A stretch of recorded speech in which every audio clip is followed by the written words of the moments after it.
Hey friends, welcome back to OG Universe. Thanks for stopping by. Today we're taking a look at the Mcfarlane Toys DC Multiverse Brainiac from the Injustice 2 video game.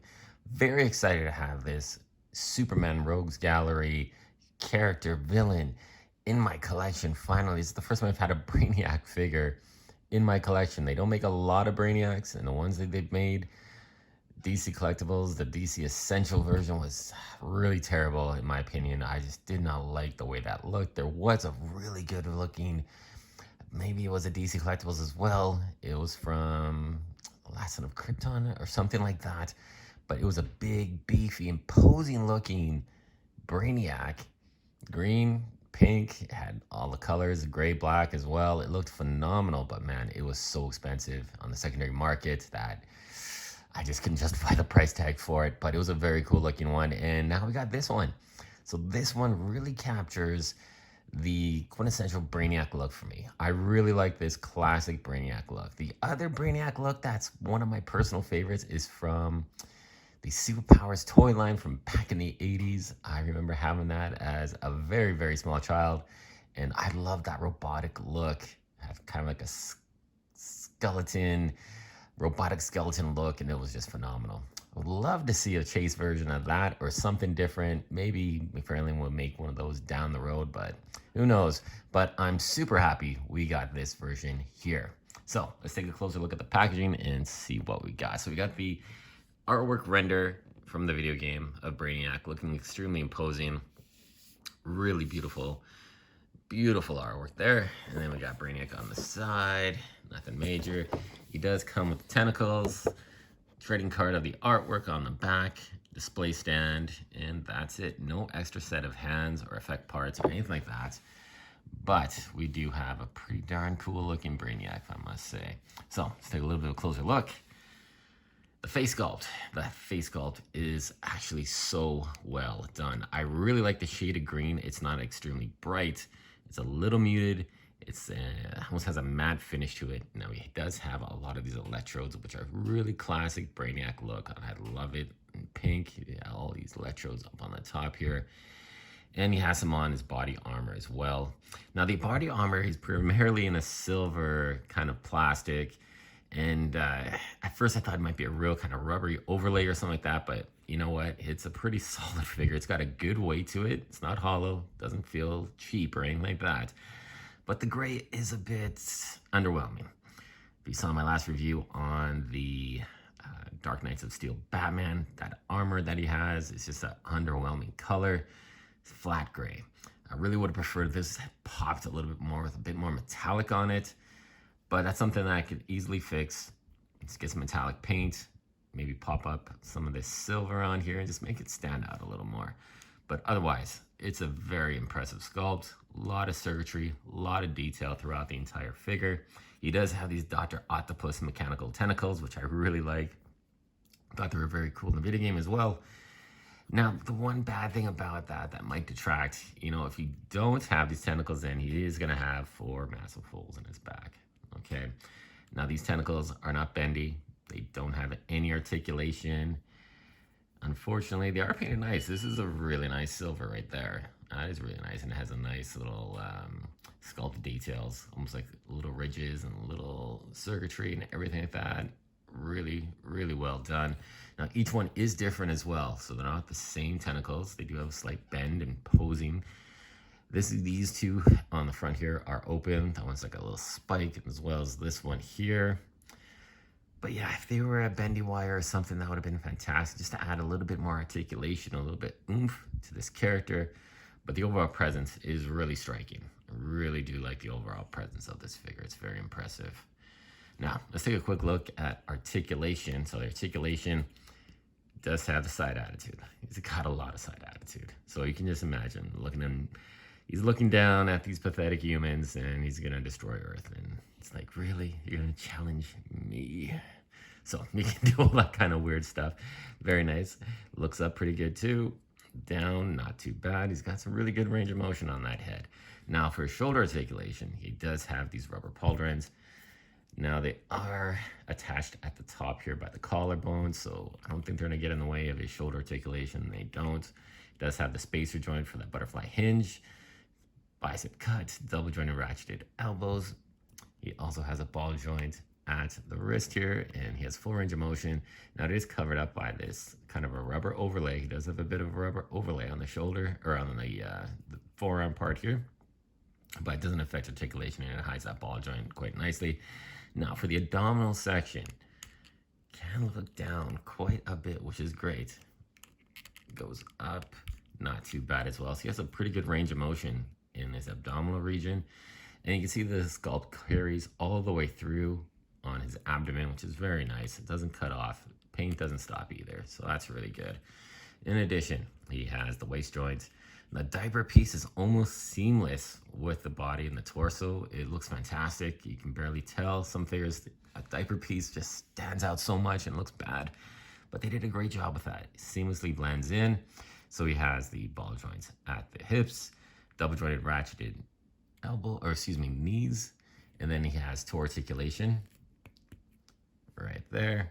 Yeah, the full range of movement with the pivot, ankle rocker, the ball joint for the ankle, pretty well hidden, and he even has a little bit of almost like robotic surgery going on there as well. So that's really cool. And again, really nice detail throughout. And he almost looks like he has a bit of a wash going on. If they would have done that a little bit more throughout the entire figure, that would have been really, really nice touches. But yeah, this is an impressive looking figure. He stands a little bit bigger too. Tower, impressive. Now let's bring in some other characters that you might want to put against your Brainiac. So what we got here is the Injustice 2 Superman that was just recently released. Now, this is kind of what I want for a bit of a height difference. I definitely want Brainiac to stand a little taller, a little beefier, and I really like the way these two guys look together. He'll look great in your Rose Gallery. He doesn't have to be the Injustice version. You know, it's something that'll fit in with your comic book figures as well. But he looks great with the Injustice Superman. This is a phenomenal figure as well, guys. So let's put him in with another character that you could see maybe going toe-to-toe with. This is the movie version, Shazam! Fury of the Gods, with the John Kent head sculpt swapped on. We did toy surgery on that. This has improved this figure tenfold. I appreciate this Zachary Levi head sculpt and the likeness, but I don't want an action figure that looks exactly like Chuck. So I did the head swap. I love the way this character turned out.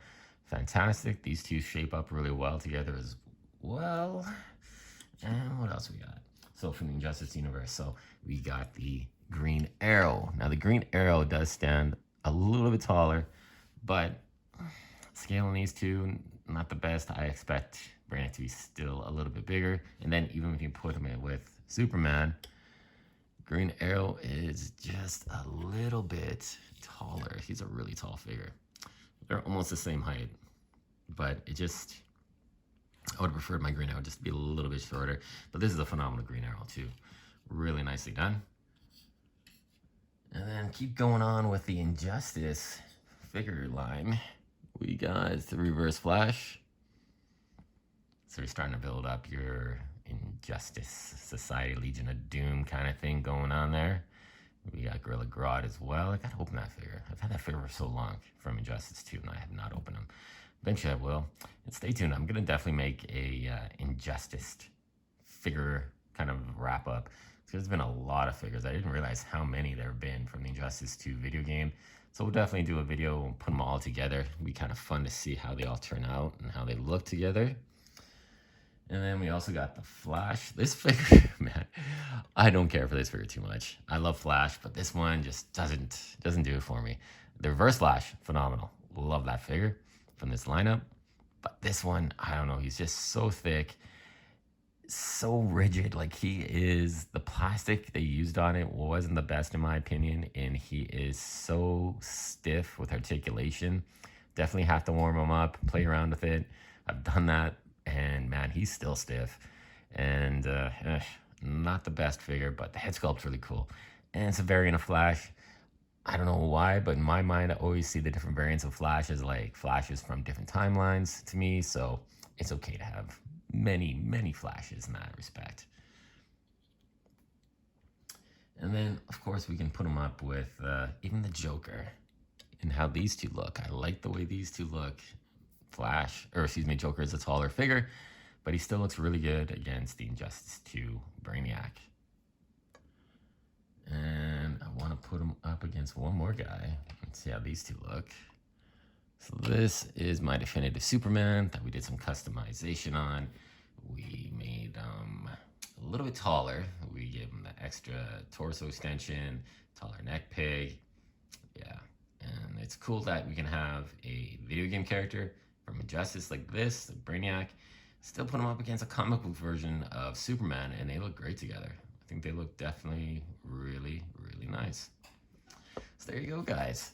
Well, that's been a bit of a close look at Brainiac. So not a lot of negatives to say about this figure, which is great because, man, you want to have some positives with a figure like this. Brainiac, they don't make a ton of Brainiac character figures, and it's nice to have one that just is really good. The only downfall, I would say, the paint could be a little bit brighter on that silver or added that extra wash. Just give it some highlights. I think I'm going to play around and do that. The tentacles would have been awesome to have a bendy wire. But otherwise, this is absolutely phenomenal. He is a fantastic looking figure. Beautiful head portrait. The figure has some real weight to it as well. I like that. It's not cheap and hollow like sometimes they do. It's like out of the blue. Sometimes the figures, man, I don't know what they're thinking. They do get a little hollow, unfortunately, like that Ocean Master from the Page Punchers Aquaman line. That figure was just hollow, did not feel good. But yeah, this one is solid, looks great. These two guys are hitting stores right now. And man, I don't think you'll be disappointed in getting these two figures. I definitely hope there is an Injustice 3 down the road and we get some more characters. Man, I'd love to see some Injustice 1 figures like the Hawk Girl. I think she would be awesome. That figure looks so darn good from that video game. Maybe Shazam in Injustice appearance would be very cool as well. Nightwing. So man, hopefully Mcfarlane continues this lineup and we get some more figures because they're definitely awesome and very well done. All right, guys, thank you so much for watching. Remember to like, comment, subscribe. We got a full playlist full of DC Multiverse reviews. We've got quite a few videos there if you want to check those out. And thank you so much for always supporting me. I truly appreciate you all. Hope you have a great one. Take care. We'll see you soon.